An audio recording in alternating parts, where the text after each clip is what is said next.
안녕하세요. 하이퍼 수학학원의 김민경 강사입니다. 매우중 2학년 중간고사 분석을 시작하겠습니다. 일단 출제 범위부터 보면 유리수와 순환소수, 그 다음 식의 계산, 1차 부등식과 연립 1차 방정식의 1차 부등식 단원까지 문제가 나왔고요. 단원별로 점수를 확인해 보면 26점, 그 다음 39점, 35점 이런 식으로 단원마다 되게 골고루 문제가 나왔다라고 생각할 수 있겠습니다. 다음 시험 분석을 한번 해보면 계산 실수가 많은 단원임에도 불구하고 계산 실수를 유도하는 문제가 없었다고 생각이 들어요.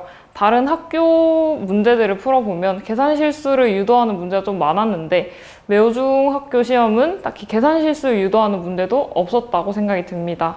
그리고 수학 공부를 어느 정도 하고 내신 대비를 한 친구들이라면 점수가 높을 수밖에 없는 시험인 것 같아요. 그래서 문제 난이도도 엄청 쉽고 편하게 시험을 쳤을 거라고 생각이 듭니다.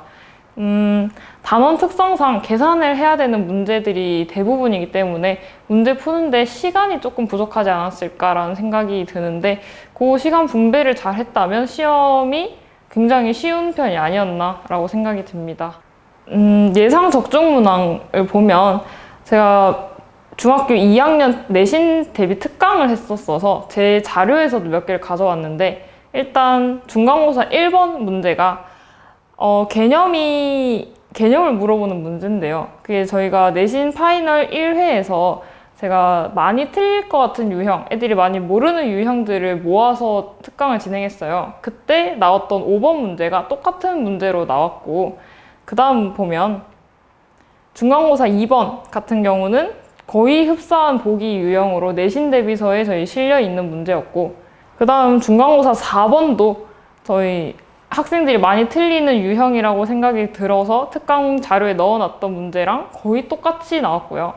중간고사 7번은 문제가 좀 되게 길었는데 이게 내신 대비서 135번과 177번을 합쳐놓은 문제라고 생각하시면 돼요. 그래서 또 내신 대비서를 풀어봤으면 7번도 따로따로 생각해서 편하게 풀 수 있던 문제가 아니었나. 그 다음 10번을 보면 10번도 마찬가지로 함수인 것처럼 나왔지만 딱히 함수 문제가 아니라 그냥 부피 구해서 다항식 계산하는 문제가 내신 대비서 312번에 똑같이 나왔다.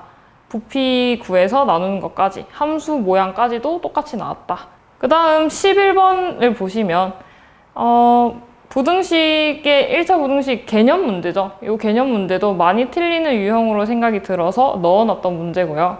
다음 13번 같은 문제도 내신 대비서에 똑같이 실려 있고요. 15번 활용 문제도 사실 활용 문제가 정말 많은 유형이 있는데 그 중에 뭐가 나올지 모르니까 내신 대비서에 되게 많은 문제들이 있어요. 그 중에서 원가 정가 문제가 나왔고 자 서술형 1번도 내신 대비서에 실려 있던 문제였고 서술형 6번 문제도 내신 대비서에 다 실려 있는 문제. 내용까지 거의 흡사한 문제들이 다 출제가 됐어요. 이렇게 적중 문항을 봤는데 항상 인근 학교에서 적중 문항은 대체적으로 다 내신 대비서에 실려 있어서 내신 대비서를 열심히 풀고 특강을 들었다면 그렇게 어려운 시험이 아니었을 거라고 생각이 듭니다.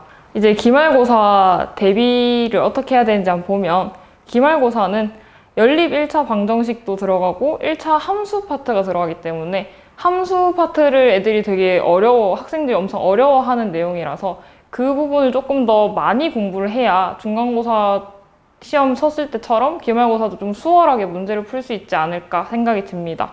그리고 연립 1차 방정식 그리고 활용은 중간고사처럼 계산 실수가 되게 많은 문제들이기 때문에 그런 것도 생각을 해서 시간 분배나 계산 실수 줄이는 거나 그리고 함수 개념 자체를 열심히 공부를 해야 기말고사까지 잘 칠 수 있을 거라고 생각됩니다.